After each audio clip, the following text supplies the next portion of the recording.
You're listening to Cards to the Moon, a podcast about trading cards from both a collector and investor perspective.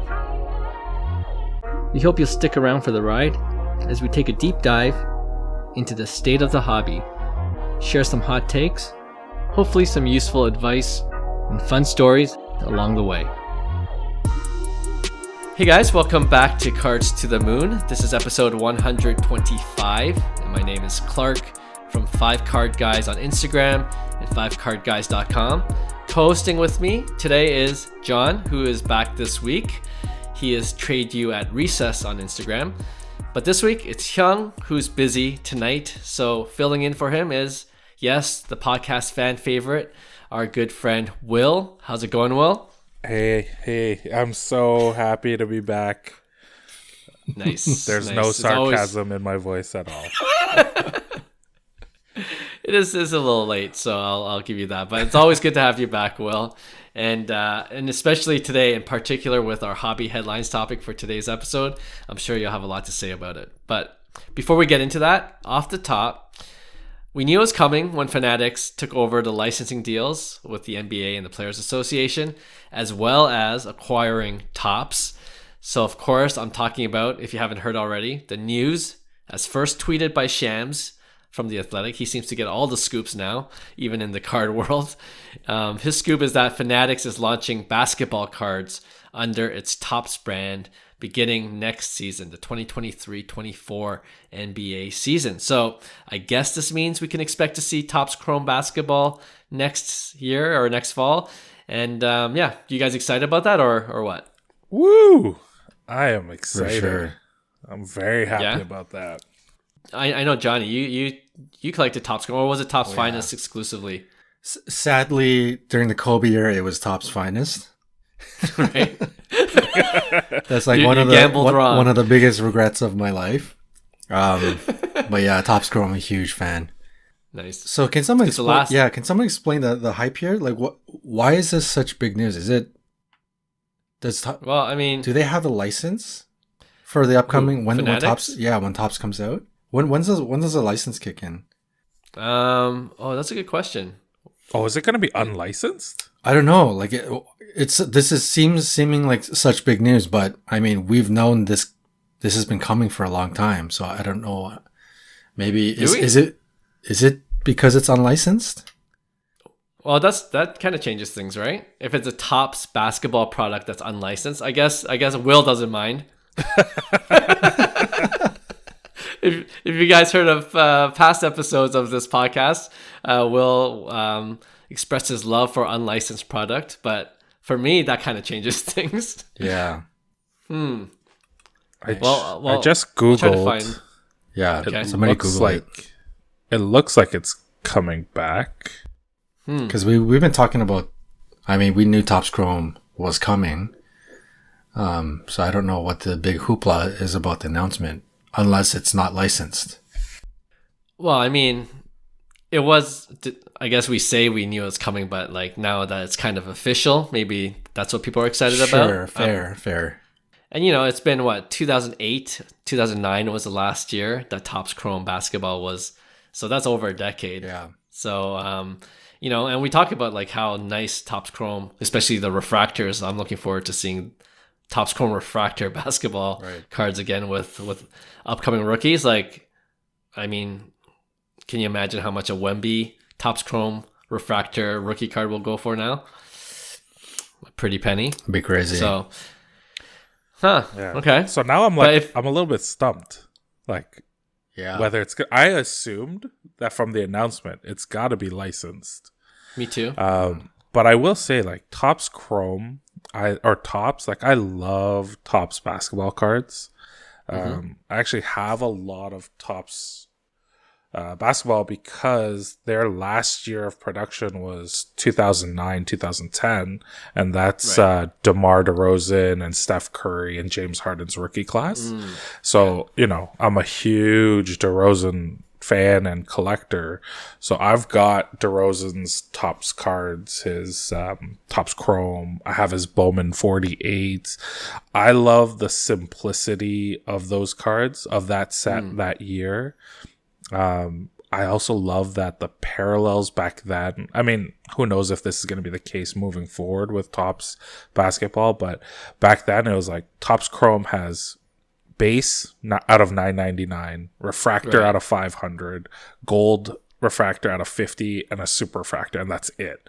Yeah. And then if you go Topps paper for 2009, it's a gold out of 2009 and a black out of 50, and I think a red 1 of 1. Yeah. Okay. And then that's it. And like, I love that. I also am not a fan of Panini cards, like Panini Prism cards. I hate so much that border. Like, what is that border? It's not prism shaped. It's not Panini shaped. It's just this weird amorphous shape that takes up 30 to 40% of the card sometimes. Like, did you see the most recent, I want to say it was like the UFC release. And it's like, I haven't, but the action picture is so small and the border is like 50% of the card. I hate that. So I'm excited for Topps to make basketball cards again. I'm just more excited that Prism hopefully won't be the norm.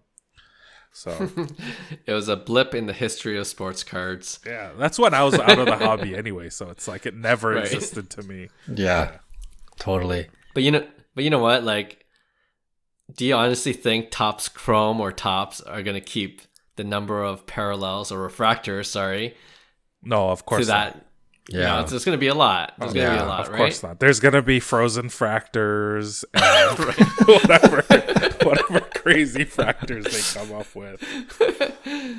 Oh man, that's true. So, are you going to collect DeMar DeRozan, Topps Chrome 2023-24?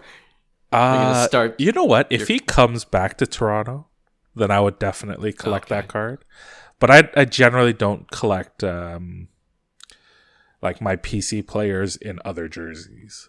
Gotcha. Like I PC Hyunjin Ryu. I have his rookie cards, but mostly I'm looking for him in a Toronto jersey. So, right. Yeah, fair. I hope to see the iconic LeBron, Kobe, Topps Chrome. Like they had some iconic photos. Yeah. Like action shots. Hopefully they could bring some of that back somehow. Right. In this updated Topps Chrome. Hopefully it's licensed, but yeah, we'll see. I'm excited. Right. Cool. All right, now let's move on now to hobby headlines. So like we teased at the beginning of the show, I have a feeling Will and John and myself, we all have a few things we want to say about this topic. And of course it involves grading, and specifically it's about the whole Beckett grading scale fiasco. I know that riled up a lot of hobbyists and collectors, especially on Instagram, where I spend most of my time on, just to see what the hobby news is. And in a nutshell, Beckett proposed the BGS 9.5 Gem Mint cards that had either a Min Gem subgrades, which is at least 1.9 subgrade, and the rest either 9.5 or 110, or a True Gem subgrades, which is all 9.5 subgrades. They would no longer be considered Gem Mint, but instead become Mint Plus, with the number grade staying a 9.5, right? But for current BGS 9.5 Gem Mint cards that had 1 or 2 10 subgrades, well, they would still be Gem Mint, but the number grade would change from 9.5 to 10. Okay, you might have to replay the last 15 seconds of what I said, or just go on the social media feeds, go on Beckett, and you'll see what they proposed. The gold label pristine and the black label pristine would stay the same. So that's simple enough. So I don't know where to start with this. I guess we could say initial thoughts. What did you guys first think when you first heard that this was what Beckett was proposing before they retracted all of it? Yeah. So I remember when it came out, and I think I posted it to our WhatsApp group, and I was like, what is this hot garbage? Yeah. And I think like John's reaction was like, oh, it seems pretty good for the hobby. Like I kind of like that they're doing this, is kind of what we were talking about. And like I don't really disagree with John that often. And it was kind of late at night. I'm like, am I gonna have to just like blast, like just send so many messages in our WhatsApp group, waking everyone up talking about this? And then like I think it was like 10 minutes later, John's like, wait, I actually looked back on it. This makes no sense. Because I think you missed the part where it's like quad 9.5s are no longer gem mint. Like that's just ridiculous. Yeah.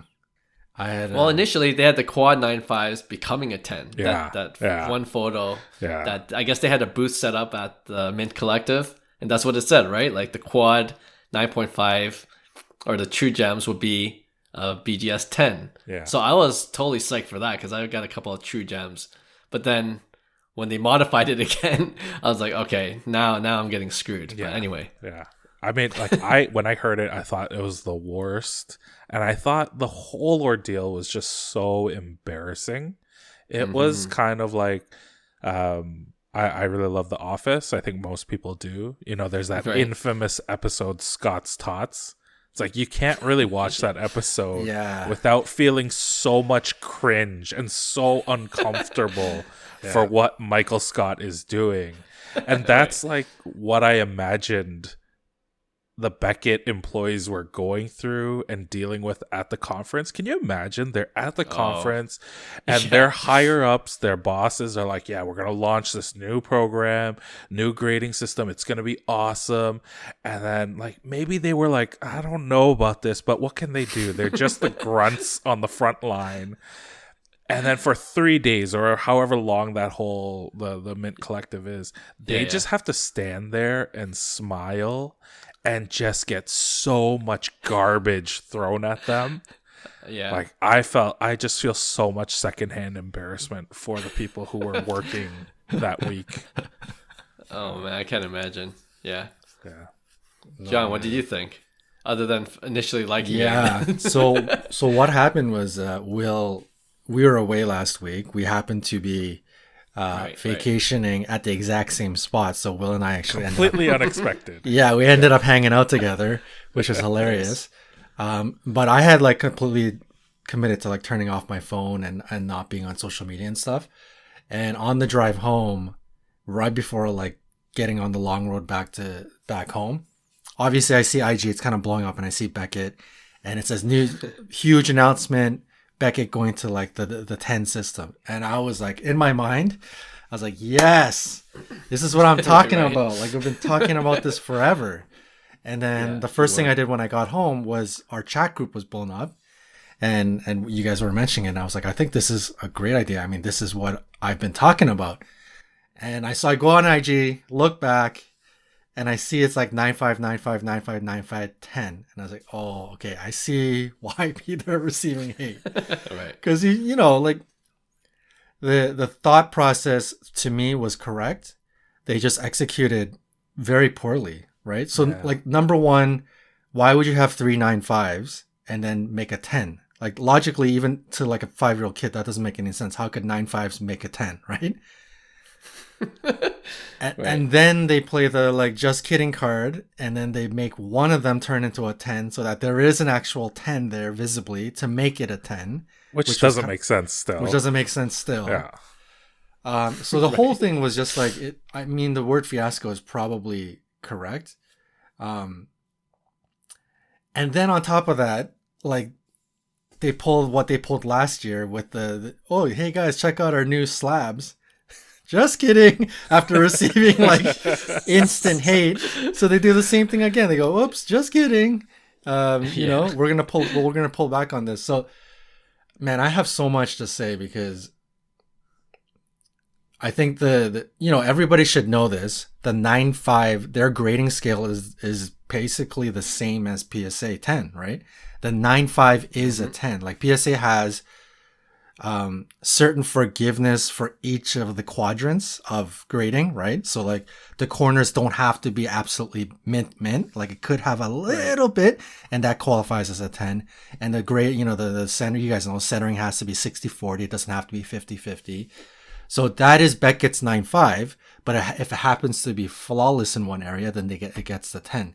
So I've always said it sounds so gimmicky, but making the 9.5s into 10s. And if you do want to be different than PSA or SGC and you want to differentiate the 10, then call it a 10 plus or call it a 10 flawless or whatever what you got to call it. But the idea to move to the 10, to actual physically, like visually putting the 10 number, for me, they should have gone with that, and they still should do that. But they executed it poorly. And amongst all of this, and you know, people don't talk about this fact. My biggest gripe to Beckett is, as a corporation, when you make such a big decision like this, and I mentioned it in the chat group, like, you know, stand tall to the corporate decision you make. Even, you know, like, again, this instance, it was such a fiasco that they really pulled back. But this is like 2-3 times they've done this already, where they make a big announcement and they pull back on it, right? Like, that it just makes you guys as a company look really, really foolish. Like, if you're going to make a big decision, stand behind your decision and go through with it, right? So, yeah, it's one of those things. I understand they had to pull back in decision because it was just so poorly executed. So I get it. But, man, the next time Beckett makes a move, like, if they're listening, stand behind your decision. Like, make that decision proudly and stand behind it and go through with it, because I think it just looks so much more foolish that you back out. But, you know, I understand. Yeah. They're receiving as much hate as they are receiving. They are still receiving a lot of empathy in this situation. So there is some silver lining. It did kind of work out. At the end of the day, I think they're going to go ahead with it, probably modify it a bit, and we'll talk about the different proposals that are out there right now in terms of what Beckett might do with the feedback. But yeah, when I first heard about it, I honestly thought it was an April Fool's joke, because it was an early April Fool's joke, because it came out March 31st. I'm like, oh, they're playing the long April Fool's joke. You know what I mean? Like, they're going to play it out and then say, it's gotcha after a couple days. But then, yeah, I was kind of flabbergasted, to tell you the truth, when I realized it wasn't an April Fool's joke. This was actually something legit they were trying to do. And I read some of the comments. Like, there are people out there that still think it was an April Fool's joke. they're like, you know, people are getting riled up, and then these guys are saying, like, take it easy, buddy, it was an April Fool's joke. I'm like, no, I don't think it was. You know, I actually love that we as a community, like, people were like, hey man, just take it back and pretend it's an April Fool's joke. Which means, hey, we the community, we actually know that you weren't doing an April Fool's joke, but we are willing to accept and pretend that you were, to save you guys face. Like, let's just all pretend that this was a joke. Like, that's so ridiculous that we were so willing to do that for this company. Hey, we care about Beckett. I want Beckett to succeed, you know, and when I thought they were going to go with the Mint Plus, right? I told you guys in the channel, like, my take on True Gems being undervalued was my worst take of all time, if that's what they did. But thankfully they retracted, and we'll see what they do next. That's but yeah, crazy. Like, how can they make a True Gem downgrade down to a Mint Plus? Like, so I have so many thoughts, like, not just the Scott's Tots kind of shame and cringe, but it's like, if you watch that Instagram video from I don't know what his position is, but he's like really high up, and he's like, we've been working on this for months. We've been engaging with the community. I think that was the head of the chief vision officer. Yeah, whatever. And he's like, we've done all the research. We've done all the work. And it's like John's saying, like, then how could you flip-flop 3 times in 72 hours? Yeah. Like, to me, it highlights either incompetence or you're liars. Like, you didn't actually do the research. Because how could so many people have a problem with this? Right. And, like, you know, for me, I enjoy writing. I didn't always enjoy it as a kid, but when I got to university, I really fell in love with kind of the art of writing. I took a bunch of courses and stuff. And one thing I really enjoyed was writing persuasive essays. And when you write a persuasive essay, you're trying to convince your audience of your thesis statement. And so you do that by presenting your best arguments, your strongest arguments, to convince people to side with your position. But you also spend time refuting arguments that are counter to your position. Sure. So you have to cover your weak spots, right? I don't know how they didn't cover their weak spots. I don't know how they thought, hey, you know what? We're just going to drop min gem and quad gem mints down to mint plus and it'll be okay. If they just didn't do that, if they just said, hey, we've made these all 10s, then I don't think anyone would have cared. I don't think anyone would have had any problem. So the fact that you said that you worked on this for months, you're either lying or you are so incompetent as an organization. Like, that's the thing. Like, it just... And then now, like John says, you're spineless because you just flip-flop. Lose-lose. Yeah, it was definitely a lose-lose, yeah. Yeah, like, and I don't play into outrage culture where we just, like, go crazy on whatever is trending and whatever, and we're just like pretend to be outraged. And so, like, I'm not like outraged by anything, but I'm genuinely confused as to how somebody hasn't resigned or somebody hasn't been fired for this level of incompetence. Like, if somebody in my company were to screw up this bad, I'd be like, listen, buddy, I have no choice. Like, you screwed the pooch. Like, you know, like, yeah. It was a big mistake for sure. It was a big mistake.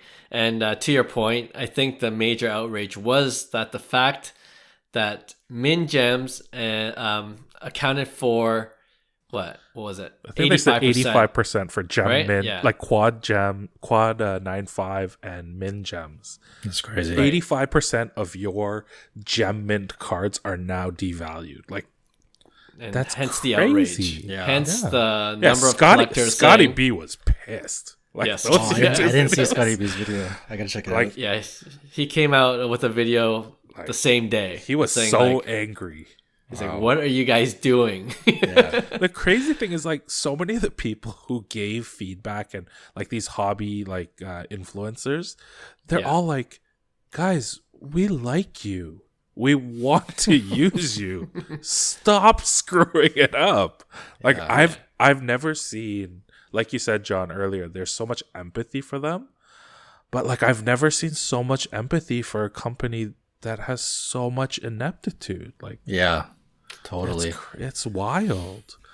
But that's the strength of the brand, I think, right? Like, I saw also in comments, like, what's the guy's name? Dr. James Beckett, the guy who started it all. There's like nostalgia to that brand, and people don't want to see, like, you know, see it falter to this level, and maybe that's why. A lot of forgiveness, I guess, for Beckett. Going back to that April Fool's thing, you know how, like, a lot of influencers and comments are like, oh, they should have just made it an April Fool's joke and let it go. This company, they could not afford to make this an April Fool's joke. It would have made them look so stupid. Right. So amongst all of this craziness, I do give them kudos for coming out quickly after the backlash and making a corporate statement that, based on the feedback, they are pulling back. You know, it is a kind of like a tail between the legs kind of thing. Right. But kudos for them. Like, they took the licking like a champ, and they made a statement. So that part I give them credit for, because the previous year with the label, they did do like an April Fool's. They sent it out. It looked official. And then after the backlash, they quickly tweeted out or Instagrammed like a little message saying, I don't know what you guys are talking about, but this isn't actually the new slab. You know, like, it was just a test to see how you guys would react, and clearly you guys reacted negative, so it's not a real slab. Like, see, that would just make you look like a clown. And if they did that again in this instance, you know, it would have been over. So I do give them, amongst all of this craziness, I do give them a bit of kudos for coming out and making a statement. But then it sounds like every year they're just testing a new way to screw up the same thing. Like that for the one last year, it's honestly like it's so cringe because it's like when you're in middle school and you're like talking with like a girl you like and you're too scared to really confess your feelings. So you're like, "Oh, hey, I like you." And then they're like, "Oh, I don't like you." And then you're like, "Haha, I was just joking." Like, it's so sad and desperate. Yeah. I'm not saying I did that. I'm just saying like that's That what sounded it's very personal. yeah. Yeah. I mean, I think No, everyone that's a good like analogy. it's like that's just like you don't do that Yeah. as grown-ups, like as adults. You don't. Well, and especially as a corporation. Yeah, it was a prank. Like all these prank, like YouTube prank videos and whatever. Like that's not. You're not a prank video. You're not punked. Right. You're supposed to be a legitimate business. Yeah. Well, I mean, I'm sure they're learning a lot, and you know, to John's point about them coming out early, I'll give them credit for that too. And the latest update as of today is that I guess if you go on their account or Instagram account or any of their social media, there's a link to sign up for a survey. So they're soliciting feedback now. I'm sure they'll get a ton of surveys that are filled out. And I think I read somewhere that they're looking to have limited focus groups as well. You know, people are saying they should have done this in the first place, but whatever, they're doing it now. So I'll let that pass. So we'll see what comes out of it. But I guess speaking on those lines, I'm curious, what do you think they should do? Like, I don't know where to start. There's a couple of, I guess, alternatives or proposals to modify what they initially had. And I don't know if you follow Spinotron, his Instagram account. He writes a ton about the hobby. He's actually very insightful, I find. But he suggested a version that was as follows. And I hope this is clear because it's harder to kind of describe it on a podcast platform. But the black label and the gold label would stay the same as Beckett initially proposed. But the Beckett Gem Mint cards that have one subgrade of 10 would be BGS 10, right? Instead of 9.5, but it would be classified as a Gem Mint Plus. Okay? So that's a new classification Spinotron's coming out with. And then the quad gems, the true gems, would stay a 9.5, but it would be classified as a Gem Mint Plus as well. So you got this distinction between BGS 10 Gem Mint Plus and BGS 9.5 Gem Mint Plus. All right? And then all the rest, the min gems, you know, with the one of the 9 subgrades, they would just stay what it is now, BGS 9.5 Gem Mint. So there would be, he's essentially saying, take out the Mint Plus because that seemed like it devalues it. So you keep the base what it is now, BGS 9.5 Gem Mint, which is the min gems, but everything else has this Gem Mint Plus classification. And the difference between a quad gem and one that has a 10 as a subgrade is the number grade. Thoughts on Spinotron's suggested version? Yeah, so when you posted this in our chat, like potential ways to solve it, that's essentially where I ended up as well, just imagining how I would do it. Except I would make whatever's Gem Mint just carry over to a 10. It's kind of weird, right? Like you'll see 1 9 and 3 9.5s. How does that equal a 10? You know, if you go on BGS's website and you look at how they grade things, it's super convoluted. It's not clear. You think it's just like, oh, they add all 4 subgrades and then divide by 4 and it's like the average, but it's not. They have different ways that they grade and different weights and all this stuff. So it's already a convoluted system. So let's just keep it super convoluted with the way that I had resolved it. So let's say you have, 3 9.5s and a 9. It's a min gem. Like we call it a min gem. You make the grading system out of 38. So, 4 9.5s equals a 38, right? Right. So with 1 9, you're at 37.5 out of 38. That rounds up to a 10. Like it's like 0.9. Right. 0.9. I can't even find it in my notes. Oh yeah, it averages, or it ends up being 0.986. That rounds up to 1.0, a 10. If you have 4 quad gems, 9.5s, that's 4 9.5s out of 38, you have 38. So that's a 10. So on and so forth. So I think like you just make the grading system the total out of 38. And then, Right. you know, it requires everyone to kind of be like, hey, we're all going to agree to this. But we've already agreed to the ridiculous grading system that BGS has come up with. So just do it like that. And then what happens after that is like when you have 110 with the 395s, just call like we call that Gem Mint Plus. So if you average it, it rounds down to a 10.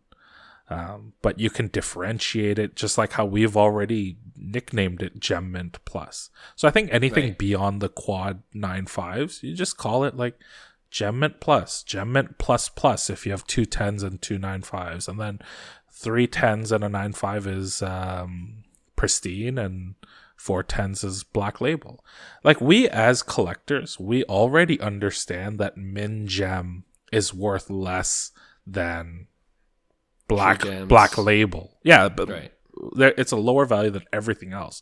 But don't change it to like, oh, all of a sudden it's not gem mint, because what that does is it devalues your whole like grading system and your cards in comparison to the other graders. Now, don't get me started on how stupid it is that I could have a BGS 9.5, which is gem mint, and a PSA 10 that's gem mint, and an SGC 10 that's gem mint, and all of a sudden, like, one carries less value and one carries more value, because that's stupid. Because, like, if I order pizza, when I go to buy pizza from Domino's or our Canadian Pizza or Papa John's, I don't care about the box that it came in. The box is irrelevant, right? The box just tells you, hey, this is pizza and this is holding the pizza. That's all I need my grading company to do. So I don't understand, like, you know, we've already talked about this to death about that. So letting go of that, like getting back on topic, if BGS just keeps all their 9.5 gem mints as gem mint, then nobody's upset. Everyone's okay. And we all understand there are different levels of your gem mint in how we value them, right? Like, I don't think it should be the case, but it is the case. Because, like you said, John, PSA 10 doesn't mean that it's 10s across the board. We don't know how they do their subgrades or whatever, right? Yeah, so just don't change your gem mints or your min gems to non-gem mint. It's just stupid. And I have tons of min gem cards, so I'm also invested financially in this stupid grading system. So yeah, you know what? I kind of like that, but it does make things a lot more convoluted. That's for sure. But it's so not, I don't know. Like we already go like, okay, there's black label, there's pristine, there's gem mint plus, there's gem mint plus, there's true gem, and there's min gem. We've already come up with labels and nicknames for them. So if the whole community is like, well, this is how we classify your grades, why would you not just adopt and adapt that like to your grading system? It makes no sense. Yeah.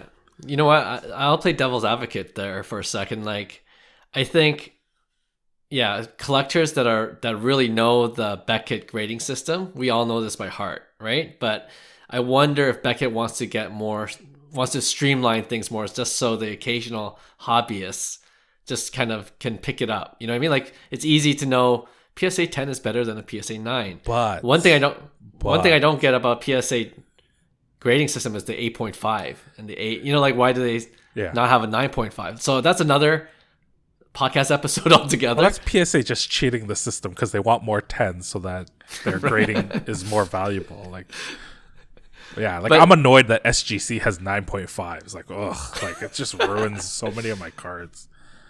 But like you're saying, playing devil's advocate, like they're trying to make the system easier. But if you look at their original plan, it's like, no, they were not trying to make it simpler. It's true. They had a plan to make 4 9.5s equal a 10. It's like that is not just like, you can't just show that to a 10-year-old and say, here, this makes sense. That kid won't get it. So it's already convoluted. Keep it convoluted. Yeah. I wonder if, maybe there's this transition period, right? So let's say we use the Will Choi calculation to figure out these quad gems get bumped to a 10, make it out of 38.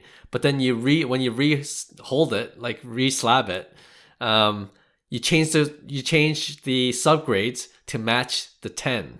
Like if they're going to change the grading scale, just like, don't even give 9.5s anymore. Do you know what I mean?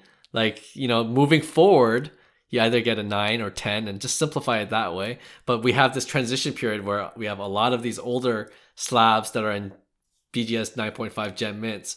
You use your calculation to see what gets bumped to a 10 or what gets bumped down to a 9 or stays, I guess, what it is. But I think if they just got to get through this transition period of getting to where I think they want to be, which is essentially a grading system very similar to PSA, a 9 or a 10 and no 9.5s, right? But they got to figure out what to do with the current 9.5s, which there are a lot of course, right? So I think that's kind of what I'm thinking about. I like your analogy of the pizza, but the one thing I will say is, like, the pizza quality, there's pizzas that I'd rather eat that, okay, the boxes are fine, right? Like the boxes are the same. They're all made of cardboard, but I'd rather have, a Pizza Nova here in Canada than a pizza, right? Yeah. So not all pizzas are created equal. That being said, but the card grading company did not make the cards. The pizza companies make the pizza. No, you know what? This is what I'm saying. That being said, like the quality of grading between PSA and BGS and SGC, like we don't know. For all we know is it's all equal. You know what I mean? Like we have this idea that PSA grades more strictly, but is that really true? I don't know. It could be true for some cards, but overall I can't say that's the case. We just for some reason value PSA graded cards a lot more than the other ones. So yeah, I got feet on both sides of the fence at this point. For me, it's very simple. They just have to figure out a way to get their min gems into 10s. That's it. Make your existing base, like whoever's holding on to a Beckett slab and is holding on to a 9595959, a min gem, make that into a 10 and make your 80% customer base completely happy. The trolls and everyone outside is going to make fun of you and they're going to have comments regardless of what move you make, but make the existing Beckett users. Exactly. Number one, go to the 10 somehow. And number two, make sure the min gem becomes the 10, the one that's the main. The min gem is the one that's really getting hammered in terms of value, right? Like it's continually losing value because people want to see now, they want to see true gems and they want to see true gem pluses and stuff like that, right? So make that into a 10. I don't know how you're going to do that. Whether it's going to be, now you can't go away from your grading system. So maybe you hide the grades on the back and it's 9.5s and then the front just says 10, or you quote unquote regrade and make everything a half grade bump up. So 9s are 9.5s and 9.5s are now 10s, and that makes you a 10. And I don't know if you got to make 10s into a 10.5. Otherwise, everything becomes black label. Exactly. So if you have to go to like what I was saying, if you have to showcase like an actual true 10 as a 10 plus, I don't know. Like I don't know if that's the answer, but the min gem has to become a 10. That's the bottom line to me. And I think if you make your customer base happy, that's the positive you need to get the ball rolling for a company. So for me, I think it's a pretty simple. I don't know how you're going to exactly execute that, but that's the move that has to happen. Well, it's better to do it that way, right? It's better to do it that way than and make all your min gem holders happy then I guess what you were saying, well, the 10s become 10 plus or 10 and a half, and that'll devalue everyone that has black labels. But who cares? There's only a few of them anyways. Yeah, right? it's like 1%. Who cares about the 1%? But make the 1% black label holders upset versus the 85% min gem holders. No, the upset. black labels become BGS 11s. That's like everything gets bumped up. Yeah. Oh man, you're gonna say something, Will? Oh, I don't remember. There's just so much. Like. I hope someone from Beckett's writing this down. This is gold. I feel like we got the solution. That's right? the thing. 3 guys who do we this. Did it, guys. We did it. Who just have a WhatsApp chat and a podcast came up with the solution, and your head of marketing was making an Instagram video that went out to like millions of people and said, "We've worked on this for months and months." Like, no, you have not. So, I think they fell in love with the idea of Mint Plus. They're like, yeah, Mint Plus it sounds good. I think we got it. And then they're just dead wrong. Yeah. There's a dead wrong for you.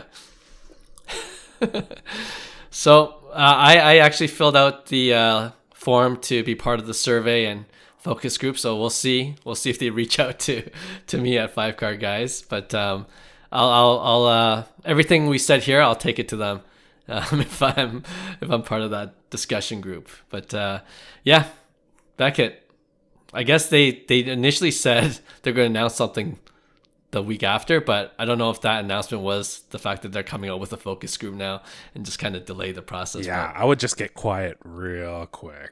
Right. Yeah. Not a bad idea. I saw, you know what though? I saw some post that someone was like, hey, they introduced a new pricing structure for Beckett grading. And then someone was like, why wouldn't you make this your big reveal? Like, why would you do this other thing that just enraged so many people? Like, it's just like, yeah. So many questions. Maybe they gotta drop the pricing or something as a goodwill gesture to the community. Well, that's the other thing too, right? A lot of people are saying like, there are a lot of issues that Beckett needs to take care of first, and this is probably not it, you know? So anyway, I think this is a big deal though. Once they get it done, I think it will actually be good for Beckett. But like you guys said, they got to figure out a way to just get through this transition period. So last question before we go to the next segment. What are you guys doing now with your BGS slabs? Like, is there anything you can do with it? Like, are you, like for me, for example, I got a couple min gems. I'm posting them up and trying to sell them as fast as I can. You know, like I don't know what's going to happen, but I just kind of want to be off of that and then just kind of see where things fall. And then I'll get back into the BGS graded card market. I remember what I was going to say when you asked me a couple minutes ago. Yeah. I think min gem is the play. Yeah, me too. Because people, like if BGS comes out and like, yeah, you know what? We're going to make min gem like 9.5 mint plus. People are still going to be really pissed. So they're going to have to bend and say like, hey, min gems are 10s as well. So maybe I don't know. It doesn't increase value though, because a min gem is still a min gem. Like people don't value it as much as the other ones, but unless they do what John was saying, you know, just bump all the subgrades of 0.5 and then it just becomes a 10. BGS, that's 12.5. I think the thing that I was toying with was just actually crossing over to PSA. Because I have a really beautiful true blue rookie autograph Topps Chrome Boba. It looks amazing, but it's a min gem. And I'm just like, you know what?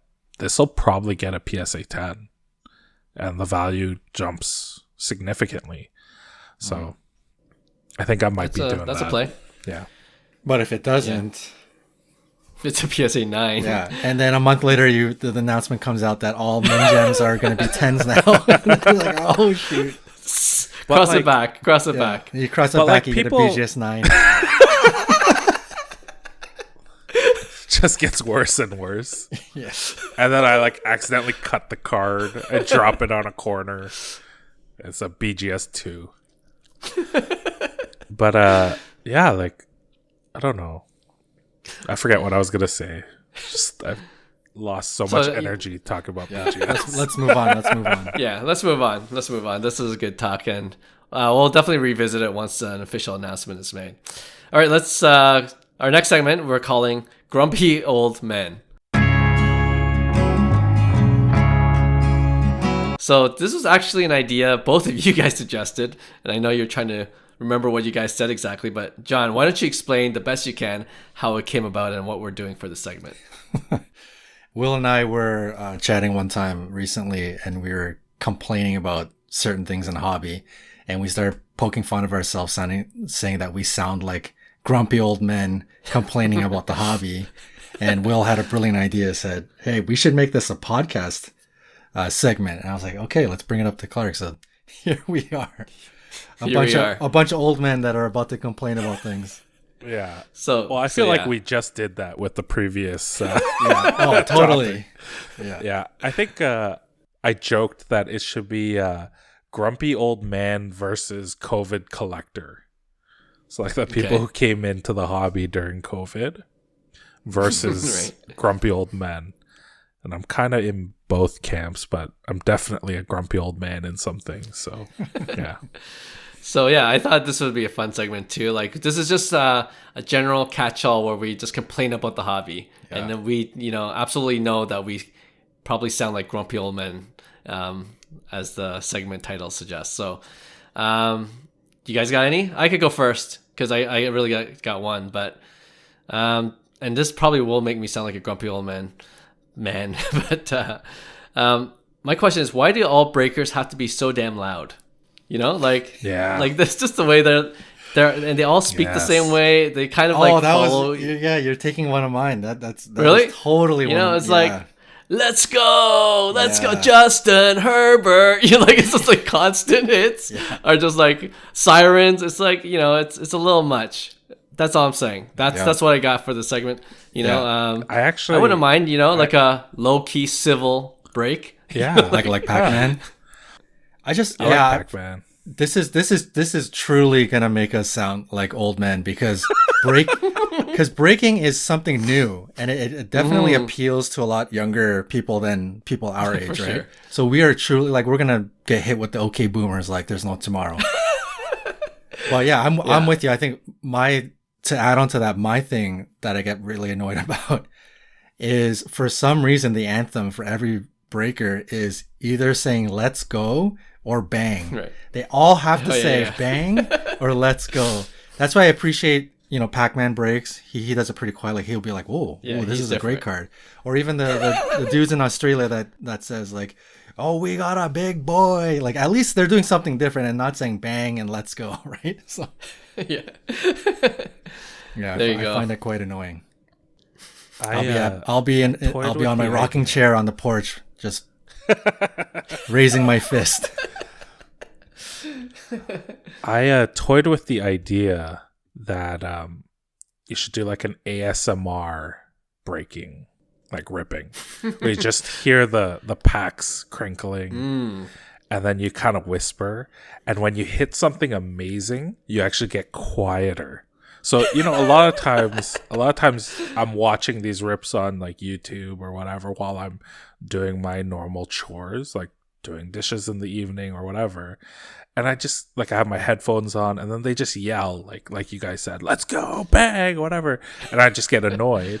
But how amazing would it be while I'm not looking at the screen and I'm focusing on the dishes that I'm cleaning, and then all of a sudden I'm like, wait a second, why don't I hear any sound? And I look over at the video, and the guy's holding like some amazing 1-of-1 superfractor. I feel like that'd be cool. Yeah, but that is so grumpy old man. Like it's too loud.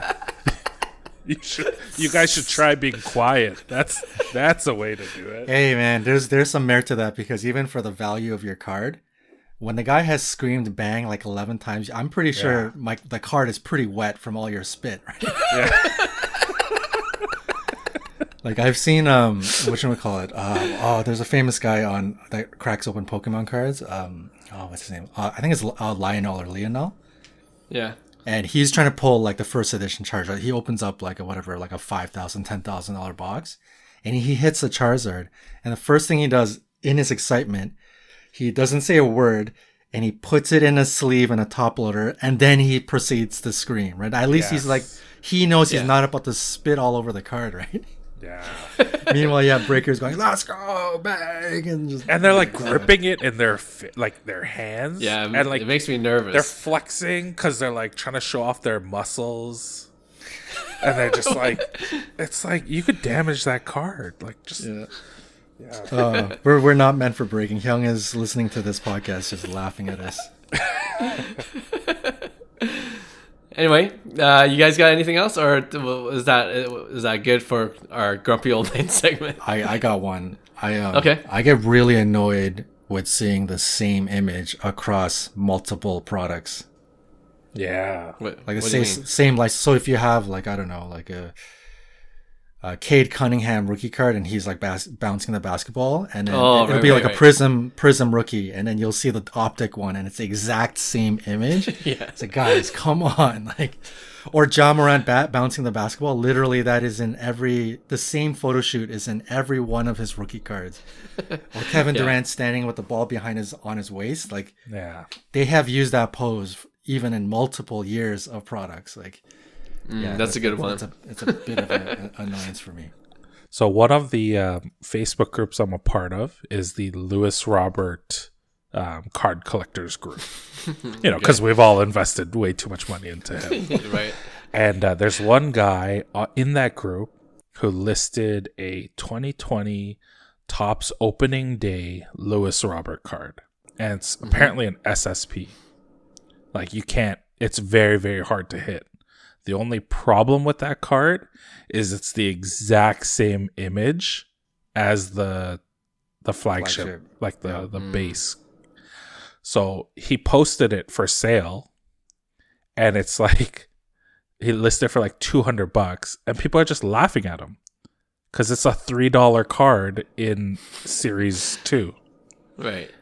And so people don't even know that he's posting this SSP card. They think that he's just trying to peddle some base card for $200, and I'm just like, and that's because they didn't use a new image. Like, how is your SSP the same image? It makes no sense.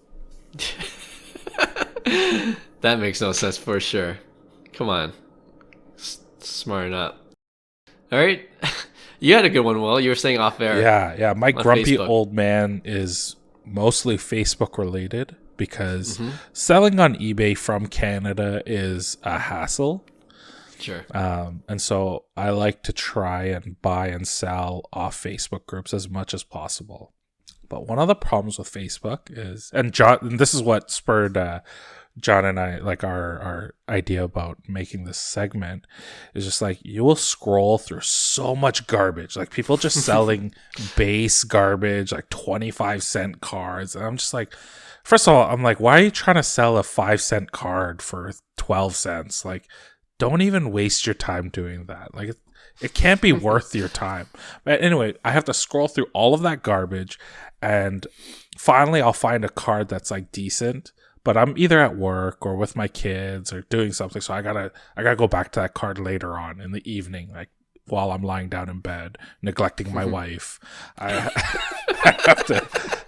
have to find that post, and you can't find it. Like, it's just gone. It hasn't sold. It's just like you scroll and scroll and scroll, and you can't find it. And I'm just so annoyed.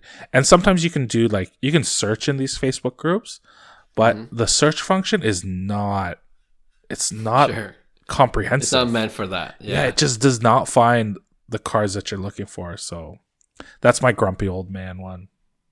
That's a good one too. It's so funny how we have certain grumpy old men complaints about the new hobby, and there's layers. There's generations of grumpy old men, because I might have shared this story before, but I walked into like a local card shop, and an older, like we're talking like senior citizen. I think he must have been like in his late 70s. Who walked in, and he wanted to buy one of those boxes that you put cards in, right? And they're traditionally 90 cents or 75 cents or 50 cents. It's the ones that hold like you were talking about last week, Clark, like the ones that hold like 700 cards. Yeah. And he's sitting there talking to the poor worker, like a young kid in the back, and he buys one, and it was like $2.50, and he's just going off like, see here, son, this is what's wrong with the hobby. $2.50. Are you kidding me? This is what's changed about the hobby. I want to just walk in here and I want to buy a pack for 90 cents. I can't even buy a pack anymore, and I can't complete my sets. And now these boxes are costing me $2.50. It's like, oh man. It was a funny exchange. That's definitely layers to it for sure. All right, I like this. We'll do it again. We'll do it again when Hyung's back, and I'm sure. Hyung's generally an optimistic guy, so I don't know if he'll have anything to contribute to the grumpy old man segment. But we'll save he's the too segment. diplomatic. Yeah. So you know what? We'll just save the segment for when Will's on next. Right? This will be a reoccurring thing for when Will's as a guest host. All right, let's finish off the show with our regular weekly segment we call Pick One. And if you're new to the podcast, this is when we pick 2 cards or 2 sets or 2 players, and we each debate which one we would rather invest in. All right. So Hyung's not here, who usually starts things off, but John, you want to start things off with yours? Yeah. So I don't know if I've done this before, but in honor of grumpy old men, our 1v1 is going to be remove one of these forever. Sticker autos, or non-game used relics. Okay. For me, I don't know if it's a matter of personal choice, but I hate sticker autos, but I hate non-game use relics even more. Yeah. So get rid of those. And they don't hold any value, right? Like the worst part is when you get Topps Series 1 or any of those hobby boxes that guarantee one hit in quotes, and it's either a relic or an auto. Like if you get the relic, you're screwed. It's worth nothing. Yeah. Right? So it's like that, you can't even say that's a hit. They shouldn't even do that anymore. Right? You got to say autos are hit or auto patch autos are a hit. But you just can't have a regular non-game use patch as a hit. You can't classify those as hits anymore. So yeah, easy for me. I'll live with the sticker autos, but the non-game use relics, just garbage. Yeah, like I understand why sticker autos have to exist, because you can't get every player to sign like on the card itself, and like there's geographical limitations and all this stuff and time limitations. I get it.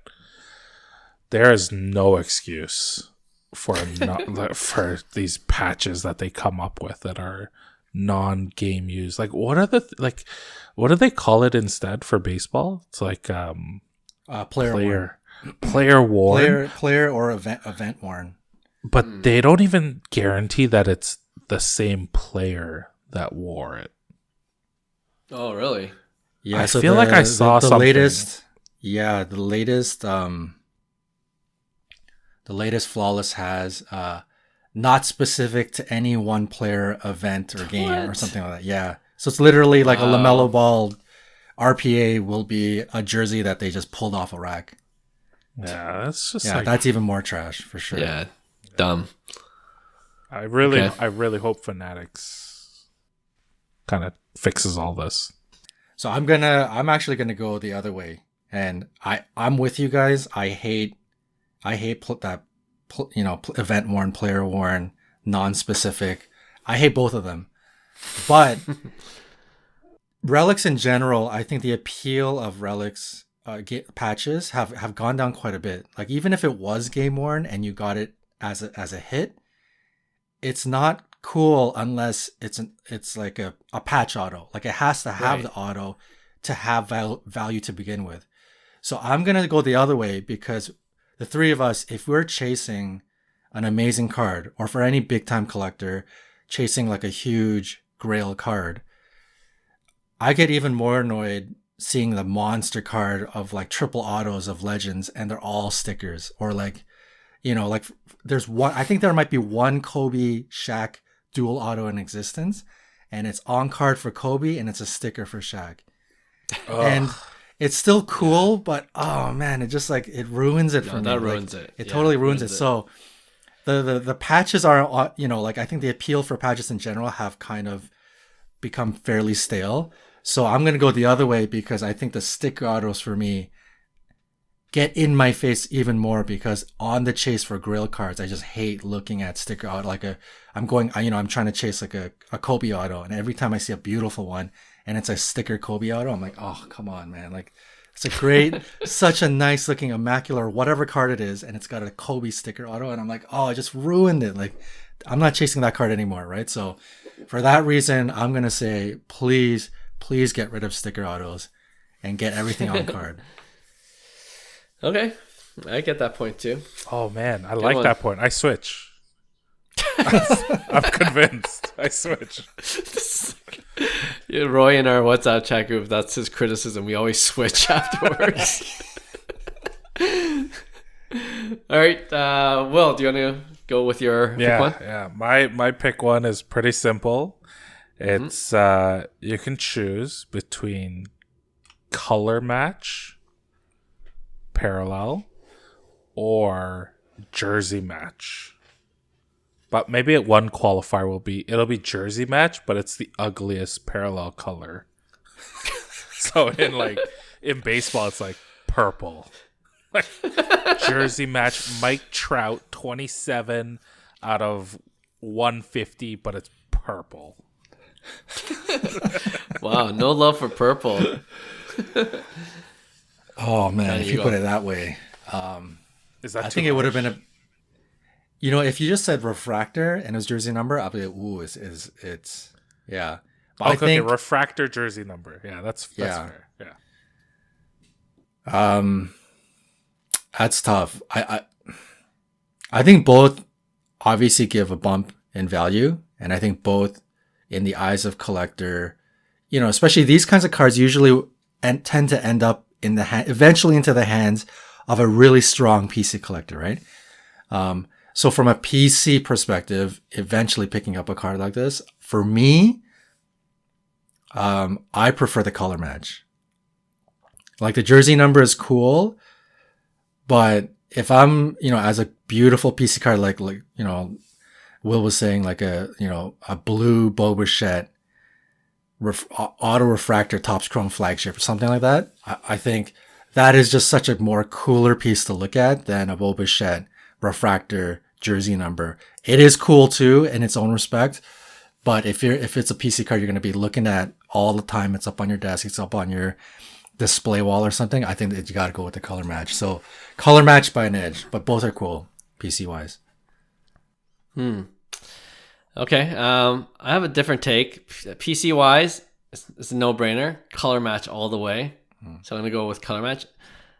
The jersey number thing, I think is so stupid. It is so dumb that it has such a premium. Just because it's the number of the jersey, who cares? If anything, then the first one out of 150 I'll give a premium for that. Or 50 out of 50. Right, or the last one, sure. Yeah. But even that's kind of stupid. It's just one of the cards in the collective 150 if we're talking about purple, right? So I just don't get the jersey number. But that being said, I just feel like the premium is higher on jersey numbers. You know what I mean? So as an investor or as a flipper, I guess I would choose jersey, but I'm going to go with my heart in this case, color match. But I'm just saying jersey numbers are dumb. Yeah. I'm the same way. I feel like people try really hard to sell you on the fact that it's jersey number. Especially I've been watching a lot of football content recently. And low numbered parallels are out of like gold prisms, they're out of 10. And QBs are all numbered 1 to 12? They're all low numbered. So that everyone's oh, it's jersey match, it's jersey match. That means nothing. It's so stupid. I don't get it. I don't want it. One guy was trying to sell a Boba 11 out of 99, and it's it doesn't feel special at all. If I have to really stare at the card, really zoom in to see why it's valuable, it's not valuable to me. The eye appeal of just seeing that color match, like, I think that's better. And there's no standard. I was gonna say, like, if it's a gold and a prism for football and it's only numbered to 10, right? If the QB has a 11 jersey number, like, then what? Yeah, you know what I mean? Like, it's pointless. So anyway, Yeah. all right. So it's a color match sweep. All right, I'll end off with mine. So I have on one side the Mike Trout 2009 Bowman Chrome base auto, BGS 9.5 Min Gem. We were just talking about this for our Beckett segment. The Min Gem, which recently sold for $8,000 US, versus Mike Trout 2009 Bowman Chrome base auto PSA 9, which sold for $7K US. So 1,000 less for PSA 9. But I wonder for you guys if this whole fiasco with the BGS 9.5, not knowing where things are going to go, what are you doing? I'm going. Sorry, I'll go first. No, I'm going Min Gem. You know, they say buy the card and not the grade, but buy the grade. You know, BGS Okay. Min Gem BGS. As much as people don't like it, and as much as it's not valuable, I think it's been well known that it is a play and there is value to it because you could crack it out and convert it, or, you know, for yourself, you're staring at a mint, very mint card, right? So I think that's the play, man. I think BGS is clearly about to do something, and if they do end up listening to the hobby, I will have to assume they're gonna keep to that 10 grade scale in some capacity.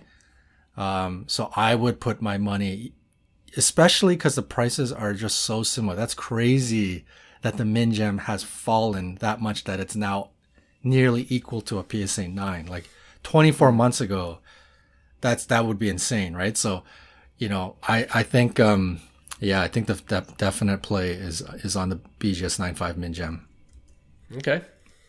Yeah, all I care about is which one is Gem Mint. BGS 9.5, that's Gem Mint. Even if it changes down the road with all the ridiculous shenanigans that BGS is doing, it was a BGS 9.5 Gem Mint. To me, as I keep looking at it, it'll always carry that. I don't understand how you can value a PSA 9 at BGS 9.5 levels. It makes no sense. All right. Yeah, it's going to be a BGS sweep. I was trying to see if I could get you on the PSA, who's a PSA loyalist out of this group. But also, why are you loyal to PSA? They did nothing for you. Like, I don't get it. I don't get these people. My grumpy old man is coming out again. Like, I know. The entire episode is just going to be grumpy old man. Like PSA, they upcharge you. Like, it's crazy. Yeah. Yeah. Oh, That's another different episode for sure we can do on. Hyung would love to be here for that, I'm sure too, because that's the only thing he'll crap talk. PSA grading. He has to make a dig every other episode about PSA. Well, the only thing that could go wrong is BGS still hasn't learned their lesson. They're like, you know what? The Min Gems are going to be a 9. Sorry, guys. And then this 1v1 will be wrong. But I'm going with the 9.5 Gem Mint, Min Gem, whatever you want to call it. All right, that's it for this episode, the Grumpy Old Man edition of Cards to the Moon. We hope you guys enjoyed it. We appreciate you guys listening in every week, and we'll have a brand new episode for you next week. And thanks, Will, once again for coming on.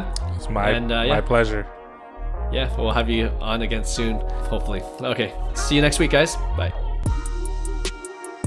Hey, thanks for listening to Cards to the Moon. We'd really appreciate you subscribing to our podcast wherever you listen to your podcasts. And you can also connect with each of us on Instagram at 5cardguys, or you can follow Hyung at Integrity Sports Cards, or John at TradeU at Recess. You can also check us out at 5cardguys.com. Thanks again, and hope to connect soon.